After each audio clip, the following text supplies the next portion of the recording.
안녕하세요. 오늘은 내 자식도 아닌 아이를 모르고 키우다가 아내가 바람핀 황당한 사연을 들려드리려고 합니다. 불임이라고 뻥을 치면서까지 남의 남자랑 붙어먹은 아내가 결국 파산을 하는 걸 보면 속이 다 후련한데요. 어떤 사연인지 함께 만나보실까요? 안녕하세요. 저는 서울 영등포에 사는 40대 남자입니다. 오늘은 친자식도 아닌 아이를 제 자식인 줄 알고 키울 뻔한 제 사연을 들려드리려고 합니다. 부모가 되면 다 행복할 줄 알았는데 핏줄이 없으면 그것도 다 무용지물이라는 걸 뼈저리게 깨닫게 된 사건이죠. 한번 들어봐 주시기 바랍니다. 저는 어릴 때부터 집이 가난해서 의사가 되는 게 꿈이었던 사람입니다. 저희 집안에서 사자 들어가는 직업을 가진 사람이 없었고 가난을 계속 대물림하는 집안이라서 저희 집에서 그나마 똑똑한 저에게 희망을 걸었어요. 개천에서 용이 나야 한다고 말이죠. 네가 꼭 치과 의사가 되어서 우리 집 가난의 대를 끊어다오. 걱정 말아요, 엄마. 내가 성공 못하면 대릴 사위로라도 돈 많은 집 가서 꼭 성공할 테니. 서울에 있는 S대 치대를 가는 게 제 목표였습니다. 고등학교 때 정말 코피 터지게 공부했던 기억이 나네요. 친구들은 강남의 학원에서 공부하는 동안 저는 돈이 없어서 집 근처 독서실에서 복습과 예습을 20에서 30번씩 해서 책을 통째로 외워버리곤 했어요. 집에 돈도 없고 특출하지도 않은 제가 친구들을 경쟁해서 이기는 방법은 그것밖에 없었거든요. 그렇게 어렵게 치대를 갔더니 저보다 날고 기는 애들 천지더군요. 대학 생활의 낭만을 즐길 겨를도 없이 도서관에서 파묻혀서 지냈어요. 그러다가 지금 아내를 만나게 되었습니다. 아내는 워낙에 미인이었던 터라 도서실에서 고개를 파묻고 공부하고 있어도 주변의 시선을 한몸에 받았어요. 누가 봐도 돈 많은 집 딸처럼 보였죠. 저는 아내의 존재를 알고 있었지만 설마 나 같은 사람 쳐다나 보겠어? 하는 마음으로 신경을 끄고 살았습니다. 그러다가 한 번은 제가 아내가 자주 앉는 독서실 자리에 노트가 바닥에 떨어져 있는 걸 주워준 적이 있거든요. 저는 딱히 인사받을 생각도 없어서 그냥 쌩하니 노트만 주고 제 자리로 돌아왔는데 나중에 아내 말 들어보니 그게 엄청 시크하고 매력적이었다 하더라고요. 그때부터 저희는 캠퍼스 커플이, 그러니까 CC가 되었습니다. 대학교 1학년 때 만나서 졸업할 때까지 한 번도 안 싸우고 사귀었으니 그야말로 누가 봐도 천생연분이었죠. 아내도 저도 성격이 웬만하면 대화로 푸는 스타일이어서 사소한 걸로 다투다가도 서로 토닥토닥하면서 친구처럼 그렇게 연애를 했습니다.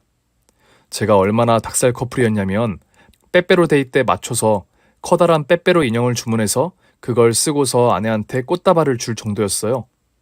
영화 엽기적인 그녀를 보고 차태현처럼 고백하고 싶어서 수업 중에 뒷문 드르륵 열고 들어가서 꽃다발 주면서 노래 부르다가 학사 경고까지 먹은 경력도 있죠. 저희는 학생 때도 서로 부모님 인사 다 하고 명절이나 부모님 생일 같은 거 챙겨주면서 얼굴 도장도 미리 찍었습니다.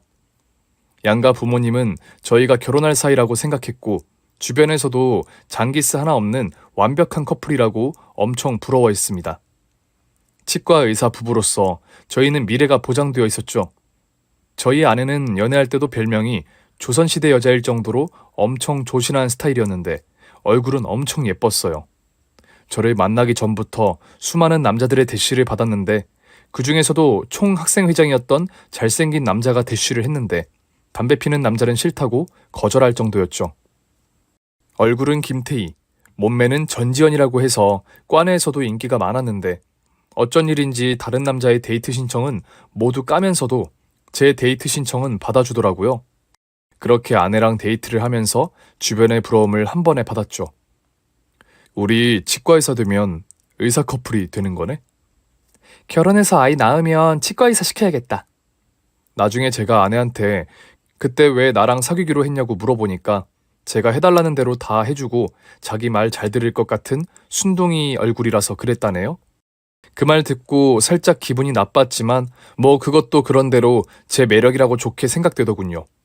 암튼 저는 아내랑 10년 연애 끝에 결혼하게 되었고 친구들은 제가 치대 퀸카랑 여자랑 결혼하게 되었다고 총각식을 엄청 빡세게 굴렸어요.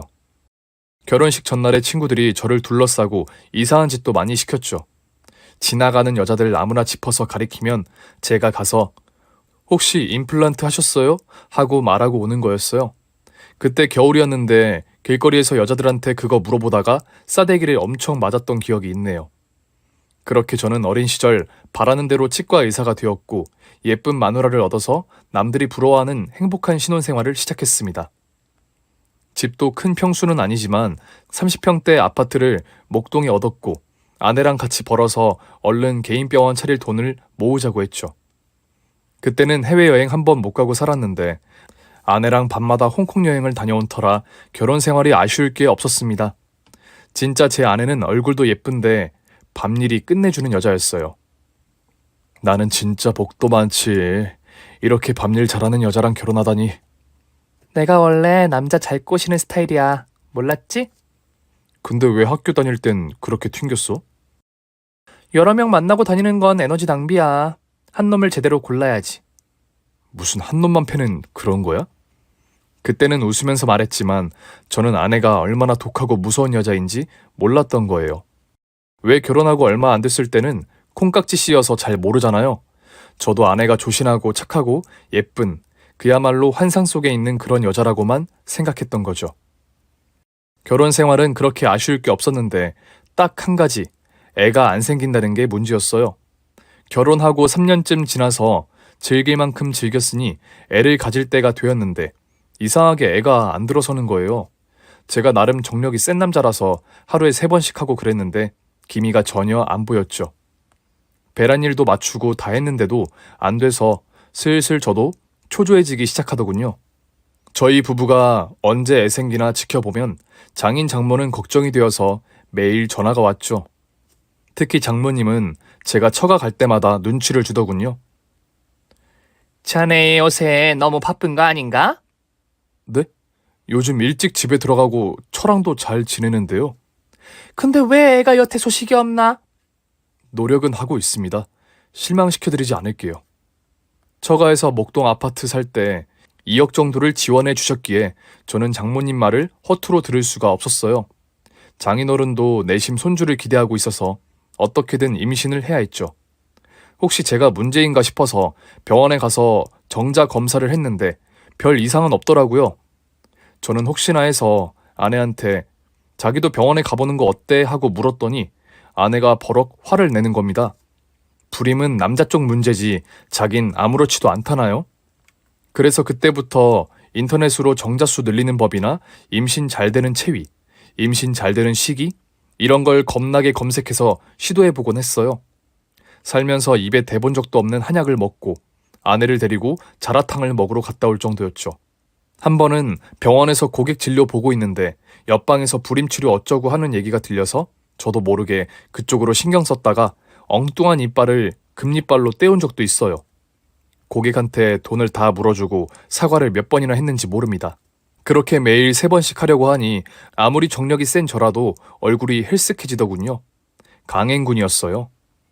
아무리 해도 이상하다 그러고 있는데 하루는 아내가 슬그머니 제 서재로 들어오더니 그러더군요. 그때 예감이 뭔가 안 좋았죠.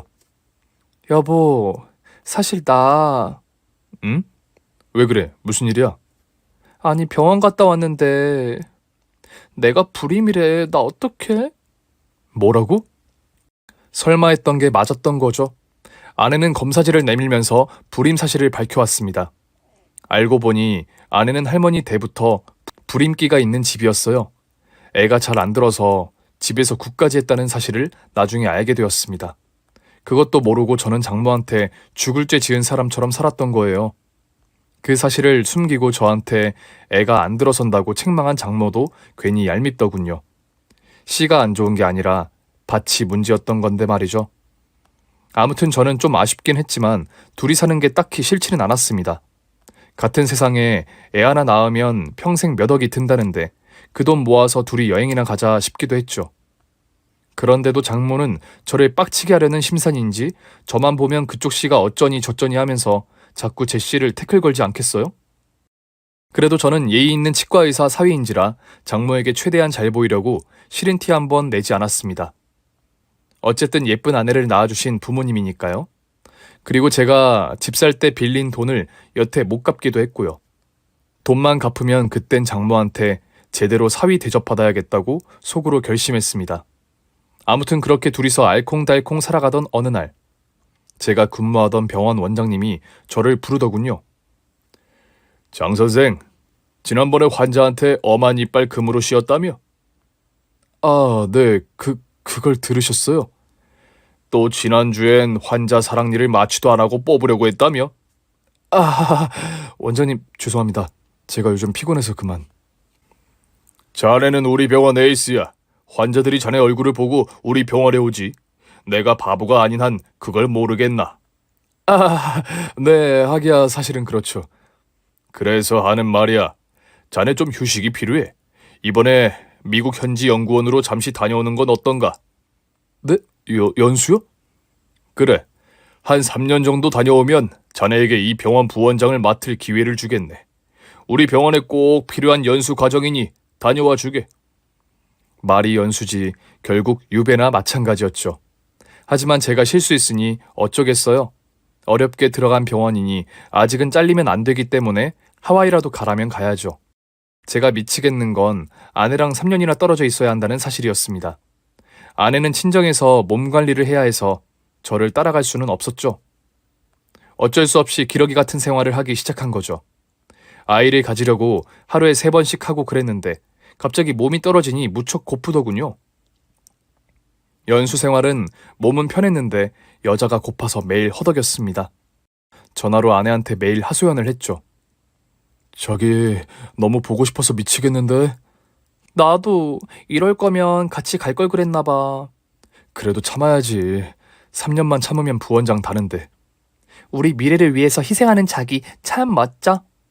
저는 지조 있는 아내를 위해서 3년을 외도 한 번 안 하고 참아내려고 했습니다. 이게 뭐 대단한 거냐고 생각하실 분도 있을 텐데 그때 제 나이가 30대 중반, 한창일 때 신혼이었다는 점을 생각해보면 아실 거예요. 매일 아내랑 하다가 안 하니까 진짜 길거리의 모든 여자가 예뻐 보이더군요. 연수 시절 과정에는 해외 각국에서 온 치과 의사들이 정말 많았는데 흑인, 백인, 아시아인 등 제 주변에서만 최소 6개 국적의 여자들이 득실거렸습니다. 다들 상황은 마찬가지인지라 몸이 고파서 임자 있는 몸들이어도 주말이면 다들 어쩔 수 없이 함께 짝을 이뤄서 관계를 가졌어요. 저는 거의 대부분의 여자들의 대시를 다 물리쳤는데 딱 한 명 기억나는 여자가 있네요. 중국인 치과 의사였는데 그 여자의 덫에는 제가 그만 걸리고 말았습니다. 전혀 매력적이지 않은 그 여자랑 자게 될 뻔한 사연도 참 어이가 없어요. 그 여자는 거의 100kg에 육박할 정도로 뚱뚱하고 숨을 쌕쌕 소리를 내며 몰아쉬는 여자였어요. 어릴 때는 말랐다고 하는데 미국으로 와서 어찌나 단 걸 많이 먹었는지 몸이 그렇게 비대해졌다고 했어요. 그래도 치과 의사 딸이라고 치아만큼은 반듯했죠. 솔직히 고백하면 딱 한 번 실수를 할 뻔했어요. 그럴 만한 사정이 있었죠. 술을 진탕 먹고 주말에 친구들이랑 놀고 있는데 그 중국인 여의사가 저를 따로 부르더군요. 나 오늘 너랑 하고 싶어. 정말 공포스러운 고백이었습니다. 저는 뚱뚱한 여자는 딱 질색이었거든요. 미안하지만 나 결혼했어. 나도 남편이 있어. 나는 지조를 지킬 거야. 네 아내도 한국에서 딴 놈이랑 붙어 먹을 텐데? 저는 그 말에 가슴이 철렁했습니다. 그때까지 저만 지조를 지키면 된다 생각했는데 아내가 설마 바람을 필까? 생각해 본 적은 없거든요. 하지만 아내는 주말이면 제 전화를 항상 받았고 좀처럼 외로움을 타는 성격이 아닌지라 남자를 만날 일이 없거든요. 중국인 여의사 말을 듣고 혹시나 해서 그날 저녁 전화를 걸었는데 마침 안 받더군요. 이상하다. 이 시간에 항상 전화를 받았었는데. 제가 얼굴에 근심을 하고 돌아오니 중국인 여의사가 그러더군요. 내가 네 부인이라면 너 몰래 다른 남자랑 한 번 하고도 남았을 거야. 다 너 같은 줄 아니? 아니면 왜 토요일 밤에 전화를 안 받겠어? 생각해봐. 저는 할 말이 없었습니다. 그리고 그날따라 술을 많이 마셨어요. 그러면 안 됐는데 술이 잔뜩 취하니 아닌 게 아니라 누구라도 껴안고 자고 싶더라고요. 그때 중국인 여의사가 슬그머니 제 바지를 벗기더니 갑자기 덮치는 겁니다. 막 벗기고 들이대는데 얼떨결에 당할 뻔했죠. 한참 신랑이 하고 있는데 갑자기 아내 얼굴이 떠오르면서 정신이 퍼뜩 들더군요. 그렇게 외도하면 존심이 허락하지 않았어요.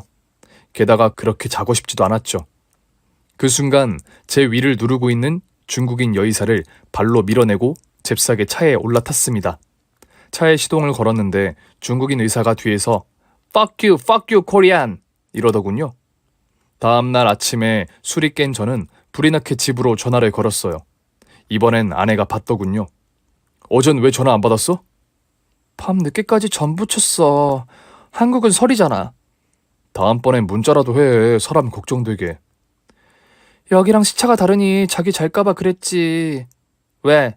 내가 바람이라도 폈을까봐? 당신 그런 위인이 못 되는 거 아는데 뭘. 이때까지만 해도 저는 그냥 그러려니 하고 말았습니다. 설마 별일 있겠거니 하고 말이죠. 하지만 살다 보면 그 별일이 항상 발목을 잡거든요. 아내는 제 연수 생활 2년차에 접어들자 제 전화를 받는 때보다 안 받는 때가 더 많아졌습니다. 나중에 전화가 와서는 이런저런 핑계를 둘러대더군요. 아내가 저에게 애정이 식었구나 하고 느낄 정도였어요. 2년차쯤 되니 한국에 가고 싶어 미치겠더군요. 부원장이고 나발이고 내가 뭐 때문에 타국에서 이 개고생인가 싶기도 하고요. 이쯤 되면 원장 새끼는 저를 부를 법도 한데 한 번 더 들어오라는 말을 안 하더라고요. 가끔 전화하면 조금만 참아를 앵무새처럼 반복했습니다. 뭐 부원장 자리를 주기로 각서를 쓴 것도 아니고 그냥 말로만 그러는 건지도 모르는데 그때는 무슨 정신으로 그 말을 철석같이 믿었는지 모르겠습니다. 연수 기간에 부원장이 저에게 주어진 미션이 있었어요. 로버트 리라는 작자에게 병원에 꼭 필요한 자료들을 공유받아야 한다는 거였죠. 로버트 리는 70대 중국계 치과 의사였는데 당시 미국에서 턱 교정술에 대한 권위 있는 논문을 써서 주목받고 있었어요. 저는 4년 내내 그의 밑에서 배우면서 어떻게 하면 그가 쓴 논문의 일부를 배울 수 있을까 호시탐탐 기회만 노리고 있었습니다. 로버트 리가 어떻게 하면 저에게 친절하게 그 의술에 대해 전수해 줄까 고민한 거죠. 어느 날엔가 로버트 리가 저를 부르더니 이렇게 묻더군요. 닥터 장, 교정술 내용 배우고 싶지? Of course, 당연하죠. 그것 때문에 4년을 기다린걸요. 제가 뭘 하면 그걸 가르쳐 주시겠습니까? 내가 그걸 가르쳐 주는 대신 조건, 아니 부탁이 있어. 부탁이요? 뭔들 못 들어드리겠습니까? 말씀만 해보세요. 내 딸하고 한 번만 데이트를 해주게. 네? 당신 딸 누구요? 알고 보니 저와 함께 공부를 하고 있는 중국인 여의사가 로버트 리의 친딸이었던 거죠. 그 여자는 저와 만나기 위해 자기 아버지를 미끼로 쓴 것이었습니다. 애초부터 로버트 리가 중국인 여의사의 아빠라는 걸 알았다면 그따위 개고생을 하지 않고 곧장 한국으로 돌아왔을 텐데요. 하지만 저는 이미 3년이 넘는 시간을 써버렸고 거기서 칼을 뽑은 이상 무라도 베어내야 할 팔자였어요. 로버트 리의 조건은 제가 자기 딸과 데이트를 몇 번만 해주면 자기가 그 논문 내용을 가르쳐주겠다는 거예요. 자기 딸이 평생 남자랑 데이트 한 번 못 해봤으니 소원을 풀어주고 싶다고 했죠. 한마디로 저는 중국인 여의사랑 데이트용 마루타 인형인 셈이 된 거죠. 그렇게 억지로 데이트를 하고 한밤에 공원을 걷고 있는데 그 중국인 여자가 또 저를 눕히더니 바지를 벗기려고 하더군요. 순간 저도 모르게 욕이 나왔습니다. 미친년! 시도 때도 없이 지랄이네? 이 손 안 나? 야, 그만 튕기고 한번 해. 어차피 너 우리 아빠한테 연구 결과 받아야 하잖아. 눈 딱 감고 한번 하자.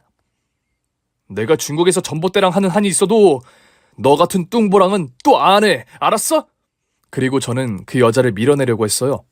그러자 중국인 여의사가 휴대폰을 꺼내더니 저한테 소리를 지르면서 말하더군요. 너 그럼 네 아내한테 전번에 나랑 잤다고 다 까발린다? 뭐라고? 너 지금 협박하냐? 못할 것도 없지. 네가 결정해. 나랑 한 번 더 하고 연구 결과 받아갈 거야? 아니면 빈손으로 한국으로 가서 이혼당할 거야? 판단 잘해. 그럼 내가 애무해줄게. 정말 할 말이 없었습니다. 제가 선택할 수 있는 게 없었거든요. 저는 그 여자한테 애무해주는 조건으로 딱 10분 안에 끝낸다고 했어요. 그리고 진짜 눈물을 흘리면서 원치도 않는 여자랑 야밤에 공원에서 애무를 하면서 울부짖었습니다. 그 중국인 여자는 신음소리도 무슨 고릴라같이 이상한 소리를 내더군요. 제 인생 최악의 날이었다고 할까요? 다음 달에 저는 약속대로 로버트 리에게 논문 자료를 받고 한국으로 돌아올 수 있었습니다. 그 자료를 받고 입이 귀에 걸릴 원장을 생각하면 흐뭇했죠. 제가 드디어 부원장이 될 절호의 기회를 얻었으니까요. 너무 신이 나서 아내에게 전화를 걸었습니다. 나 이제 곧 한국으로 돌아가. 논문을 다 완성했거든. 벌써? 아니 왜? 아직 1년 남았잖아. 예상보다 연구 결과를 빨리 손에 넣었거든. 근데 왜? 내가 가는 게 별로 안 기쁜가 보네? 아니, 당연히 기쁘지. 나도 자기가 엄청 보고 싶었어. 저는 아내가 당황하는 게 좀 이상하긴 했지만 그래도 한국에 돌아갈 생각에 신이 났어요. 아내는 공항으로 저를 마중 나오기로 했죠. 인천국제공항에서 내려 게이트 앞으로 아내를 찾는데 아내가 어떤 꼬마 아이와 함께 있더군요. 아빠! 아이는 저를 아빠라고 외치며 품에 달려와 안겼습니다. 진짜 당혹스러웠죠. 3년 만에 집에 왔는데 갑자기 집에 애가 있으니까요. 영문을 몰라서 아내를 보고 있으니 일단 집에 가서 얘기하자고 하더군요. 3년 만에 돌아온 집은 많은 것이 바뀌어 있었습니다. 그 전에는 아내의 취향이 담긴 집이었는데 이제는 육아용품이며 아이 위주의 인테리어로 바뀌어 있었죠. 저는 너무 황당해서 대체 이게 무슨 일인지 설명을 해달라고 했습니다. 아내는 어쩔 줄 몰라 하면서 저에게 고백하더군요. 사실 당신 출국하고 나서 너무 적적하고 외로워서 아이를 입양했어. 입양? 내 의견도 안 묻고? 그냥 이렇게 덥석 아이를 입양한 거야? 미안해. 그치만 나는 아이가 너무나도 갖고 싶었어. 울면서 말하는 아내를 보니까 또 화가 누그러지더군요. 남편 없이 오죽 외로웠으면 그랬을까. 사연을 들어보니 아이가 너무 갖고 싶어 근처에 있는 고아원에서 봉사를 했는데 거기서 봉사하다가 만난 아이를 데려다가 키우게 된 것 같았어요. 아이는 자그마한 체구에 인형 같은 얼굴이어서 누가 봐도 예쁘다고 할 만한 얼굴이었어요. 아내가 정을 쏟아서 키우고 있어서 그런지 몰라도 아내의 눈, 코, 입매를 조금 닮았다고도 볼 수 있는 얼굴이었어요. 그래, 키우자. 정말? 그렇게 해주는 거야?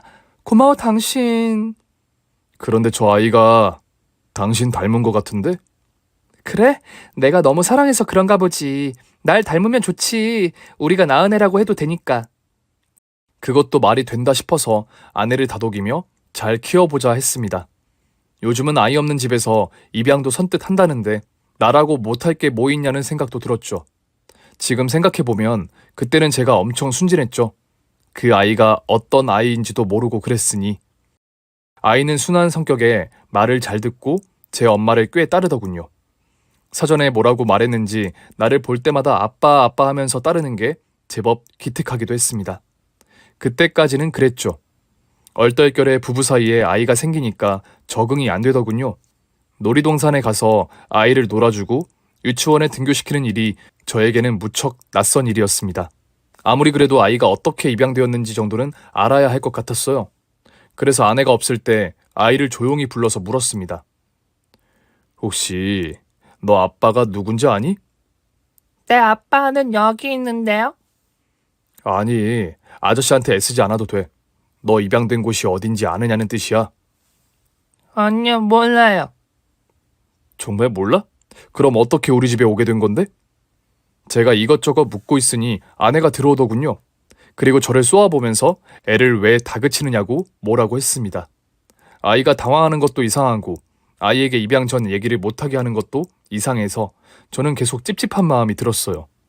혹시 아이가 너무 갖고 싶어 유괴라도 한 건 아닐까 걱정되기도 했죠. 하지만 사람 마음이 참 간사한 게 아기가 계속 아빠 아빠 그러니까 한 1년이 지나고 보니 이 애가 진짜 내 애 같다는 생각이 들었어요. 아내 역시 아이를 친엄마처럼 정성스럽게 대했죠. 처음에 느꼈던 낯선 감정은 어느덧 사라지고 이제 가족이라는 울타리가 생긴 것 같아서 든든한 마음도 들었습니다. 난생 처음 내 가족이 생겼다는 뿌듯함이라고 해야 할까요? 그렇게 평화롭게 행복한 가족으로 살 것만 같던 어느 날 사고가 하나 터지게 됩니다.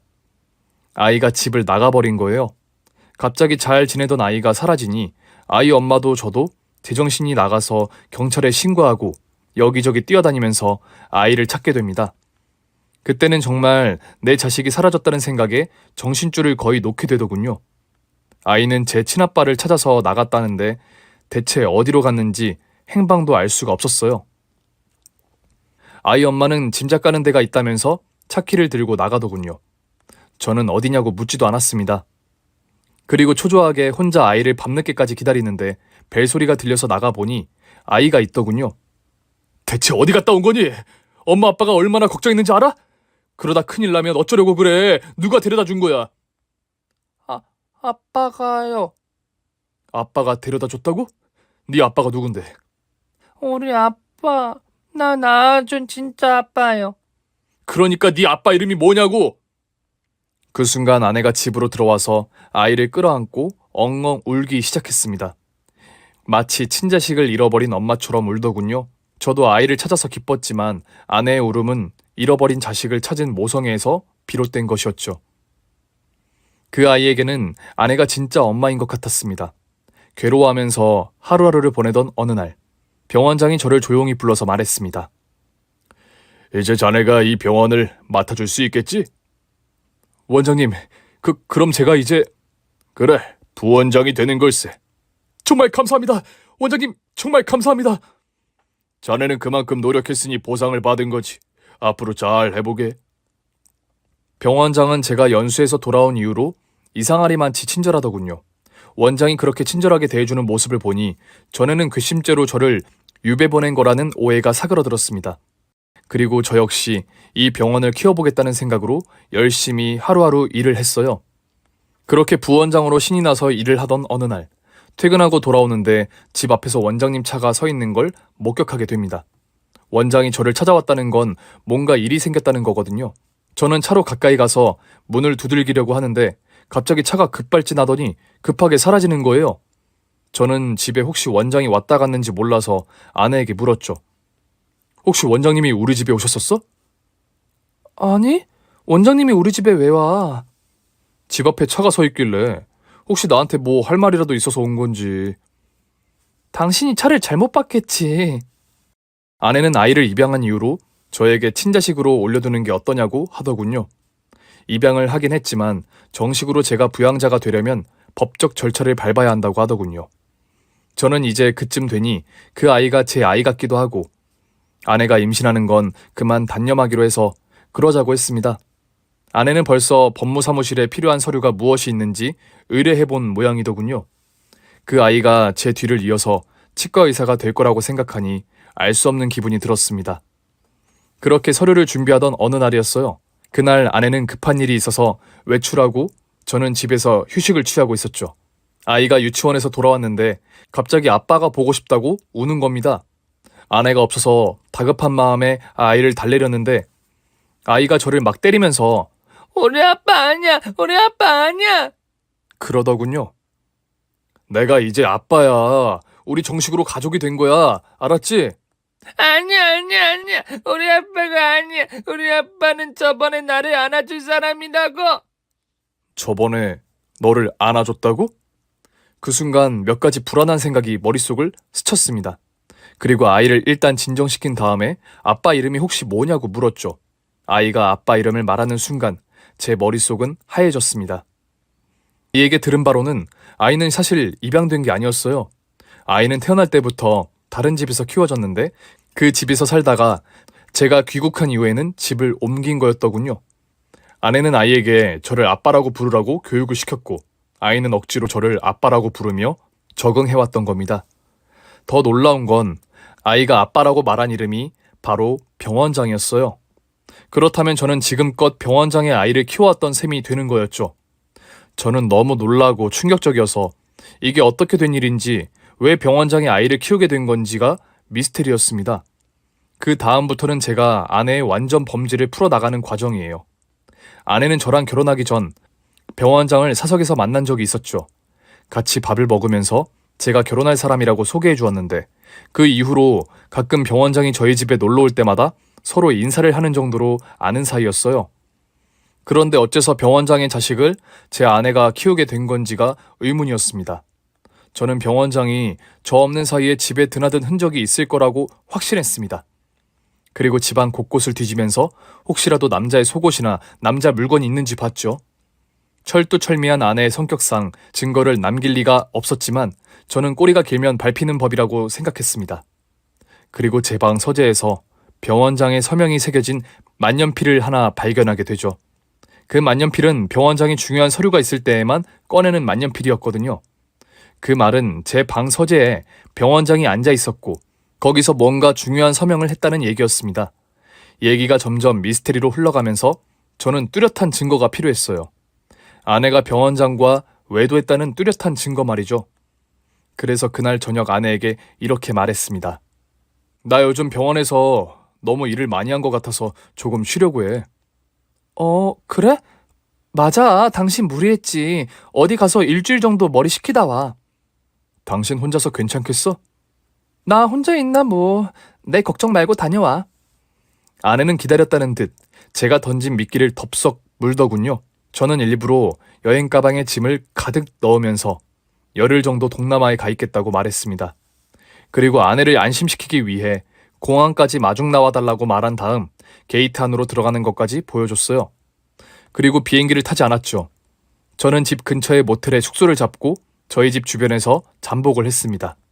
아내가 어디로 가는지, 병원장을 만나는지 증거를 잡아야 했거든요. 주도 면밀한 아내는 1에서 2일차까지는 평소와 다름없는 패턴이었습니다. 아이를 데려다주고 장을 보고 돌아와서 집에서 살림을 하는 것은 이렇다 할 특별한 점은 없었습니다. 그런데 금요일이 되니까 갑자기 아이와 어디 외출을 나가더군요. 그리고 저녁이 되자 예상대로 병원장의 차가 집에 도착했어요. 병원장은 아내와 포옹을 하고 아이를 안더군요.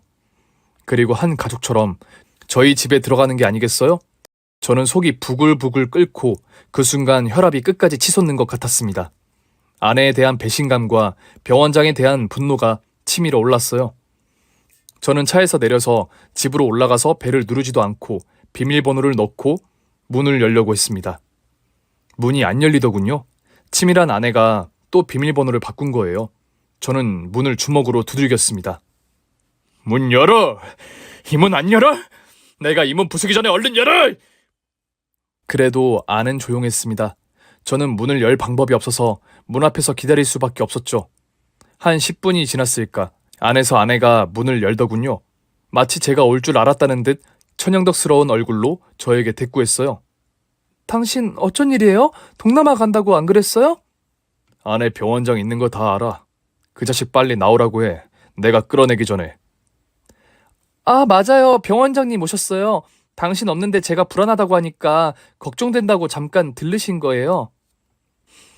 불안하긴 개뿔. 너네 둘이 떡쳤지? 내가 들어가면 다 알아.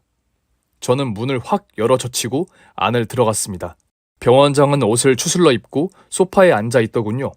안방에 들어갔더니 둘이 뒹군 흔적이 역력했습니다. 아이는 방에서 자고 있었고요. 저는 병원장 멱살을 잡고 말했습니다. 새끼야, 언제까지 내가 모를 줄 알았어? 부원장, 이 무슨 짓인가? 자네 없는 사이에 내가 집에 들른 게 그렇게 큰 죄인가? 순순히 말하는 게 좋을 텐데 네가 진짜 바라는 게 뭐냐고. 나는 자네가 우리 병원을 이어받길 바라는 것뿐이야. 자네 가족이 잘 되길 바라는 것뿐이고. 증거를 잡으려고 잠복까지 했는데 억울했습니다. 물증이 없으니 심증만 갖고 외도의 흔적을 찾을 순 없었어요. 병원장이 돌아가고 나서 아내를 거실에 앉혀서 대화를 했습니다. 네 아들이 다 불었어. 뭘? 네 아들이 병원장이 아빠라고 다 불었다고. 네가 입양했다고 뻥친 거 다 안다고. 그래? 잘 됐네. 차라리 어차피 당신하고 오래 살 생각은 없었으니까. 네 속셈을 내가 모르는 것 같지? 속셈? 무슨 속셈? 네가 그 아이 양자로 들여서 병원 이어받게 하려고 했던 거잖아. 끝까지 내 아이인 척. 그러고 나랑은 껍데기만 결혼 생활을 하면서 병원장이랑 즐기면서 살려고 그랬잖아. 왜 그렇게 골치 아프게 그래? 그럴 바엔 당신이랑 이혼하고 말지. 아니지. 네가 그 정도로 바보는 아니지. 너는 내가 평소에 보험을 많이 들었다는 것도 알고 있었고, 그리고 내가 죽으면 10억 이상 나온다는 것도 알고 있었지. 나랑 이혼하게 되면 재산을 반으로 나눠야 하는데 그럴 바엔 내가 죽으면 보험금 타먹고 병원장이랑 재혼하는 시나리오가 낫지 않겠어?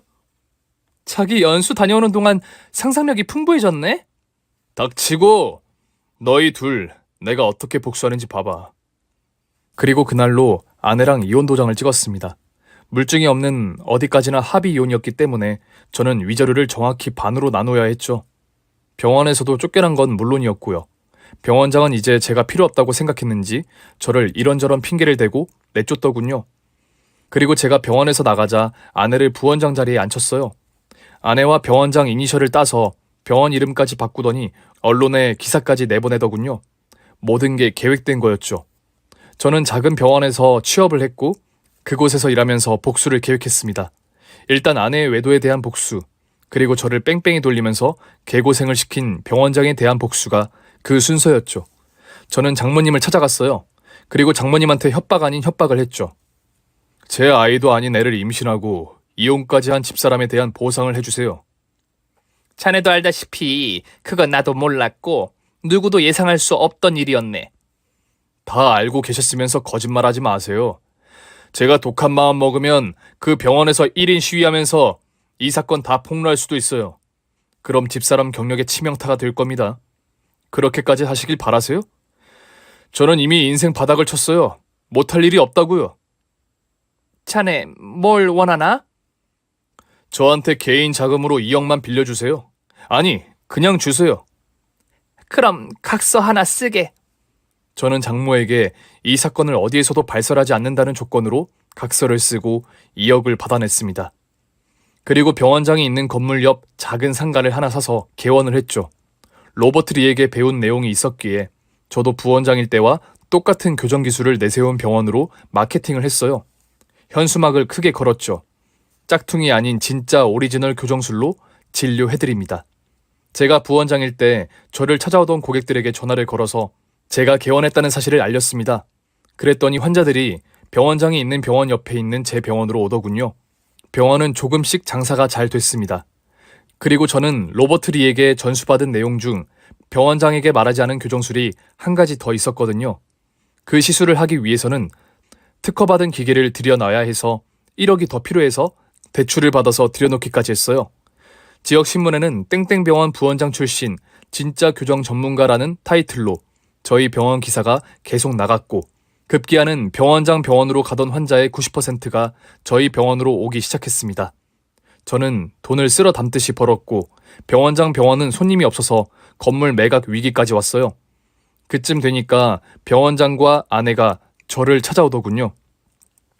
제가 이혼한 지 거의 1년 만이었죠. 호랑이 얼굴을 하고 온 아내를 보니까 조금 속이 후련하더라고요. 병원장은 머리가 다 빠져서 이미 반쯤 노인네 몰골을 하고 왔죠. 진짜 1억이야? 사람이 왜 이렇게 치사해? 내가 치사할까? 너희 둘이 비열한 걸까? 원하는 게 뭔가? 자네 돈이 필요한가? 저 돈은 이미 벌 만큼 벌어요. 당신이 망하는 걸 좀 봐야겠어. 이미 다 끝난 일로 왜 그러는 건가? 나는 아직 안 끝났어요. 내가 없어졌으면 좋겠죠? 병원도 접었으면 좋겠죠? 그니까 원하는 게 뭐냐고. 둘이 이혼하는 거지. 병원은 내가 아니라 당신이 접어야 하고. 이러지 마. 원하는 걸 해줄 테니까 제발 부탁이야. 그래? 그럼 다시 나랑 같이 살아볼래? 미쳤구나. 그래서 얻는 게 뭔데? 글쎄, 얻는 건 모르겠는데 잃는 건 없지. 저는 두 사람이 이혼하지 않을 거라는 건 알았습니다. 그래서 제가 병원 자리를 옮기는 조건으로 1년 동안 아내랑 같이 사는 걸로 했죠. 그렇게 복수를 했어요. 아내는 결국 짐을 싸서 제가 사는 빌라로 왔고 아이는 병원장이 1년 동안 키우기로 했죠. 저는 아내한테 온갖 집안일을 시켰고 거의 하녀처럼 부리다시피 했어요. 아내는 3개월 정도 같이 살더니 도저히 못하겠다고 집을 뛰쳐나가더군요. 병원장도 차라리 돈을 요구하라고 하더라고요. 그래서 마지막으로 1억을 더 받는 조건으로 병원 자리를 시외곽으로 옮기는 걸로 합의를 했습니다. 그걸로 분이 다 풀린 건 아니었지만 그쯤 되면 아내도 병원장도 벌을 받을 만큼 받았다고 생각했기 때문이에요. 그리고 시간이 흘러서 저는 다시 새 삶을 살고 있습니다. 새로 개원한 동네에 약국을 하고 있는 약사랑 재혼을 해서 딸 하나를 낳고 행복하게 살고 있어요. 저희 병원은 그래도 지역에서는 교정술로 유명한 병원이 되어서 매출도 높아서 돈을 잘 벌고 있고요. 제 아이인 줄도 모르고 불임인 척하는 아내랑 평생 불행하게 사느니 어쩌면 이혼이 저에게는 전화위복이 된 것 같기도 합니다. 여러분들 중에서도 저처럼 이혼의 아픔을 가지고 있는 분들이 있다면 제 사연을 듣고 힘내셨으면 좋겠네요. 세상 일이라는 것이 때때로 이렇게 위기가 기회가 되는 경우가 참 많은 것 같습니다. 내 아이가 아닌 아이를 내 자식처럼 키울 뻔했다니 참 황당한 사연이네요. 그래도 남편을 속인 아내가 병원장하고 잘못한 것에 마땅한 응징을 당해서 다행이라는 생각이 듭니다. 여러분들도 이렇게 나쁜 가족과 함께 살고 있다고 해서 절망하지는 마시고요. 살면서 이런 절망이 또 다른 희망으로 바뀔 수 있다는 걸 믿고 오늘도 긍정적인 기운으로 하루를 살아가시기를 응원해드립니다. 그럼 저는 다음에 더 재미있는 사연을 들고 찾아뵐게요. 감사합니다.